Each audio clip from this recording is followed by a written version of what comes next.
Breaking news we're tracking currently, just a couple of days before the Trump administration's additional 25% tariff penalty on India over its purchase of Russian oil kicks in, US Vice President J.D. Vance has said that US President Donald Trump applied aggressive economic leverage, including secondary tariffs on India, to force Russia to stop bombing Ukraine.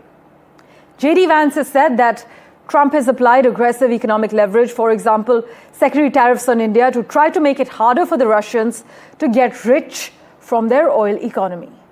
This, as India's envoy to Russia, Vinay Kumar, has said, Indian companies will continue buying oil from wherever they get the best deal, asserting that New Delhi will continue taking measures that protect its national interest.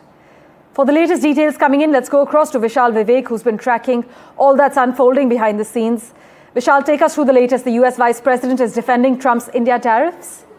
Well, the rhetoric from the US side continues. This time it's the Trump's deputy, J.D. Vance, who's spoken on the matter and said that this is the US administration putting pressure on Russia through secondary tariffs on India. How much that makes sense, that has been questioned by experts, by the Indian side for weeks now, because India has been clamping down hard on this rhetoric from the US side that India has indirectly funded the Ukraine war by buying the cheap Russian oil.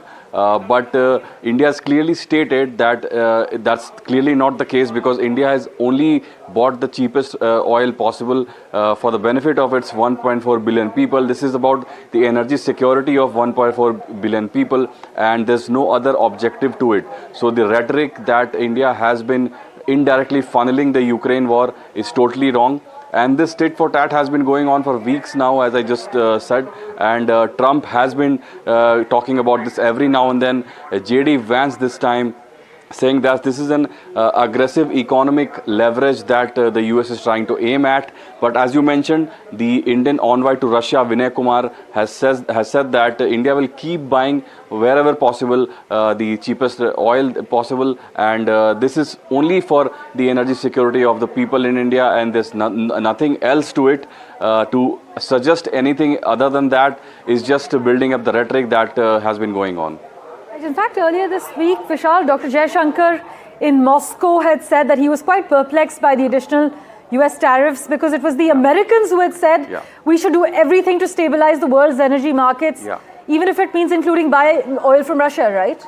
Exactly. I mean, that's exactly what he said, and it was the US side, the Joe Biden administration, back when the pandemic hit the world economy had almost come to a standstill, and to alleviate the damage, to mitigate that damage, the US administration had suggested to India that India needs to keep buying the cheapest oil possible, because otherwise the oil prices would have skyrocketed, and India helped the world economy on that context. And to come back around and question everything based on some rhetoric does not make any sense, is what not just India, many experts, many BRICS nations, many Indian allies, they've all been rallying and saying that this rhetoric from the US side does not make any sense. Right.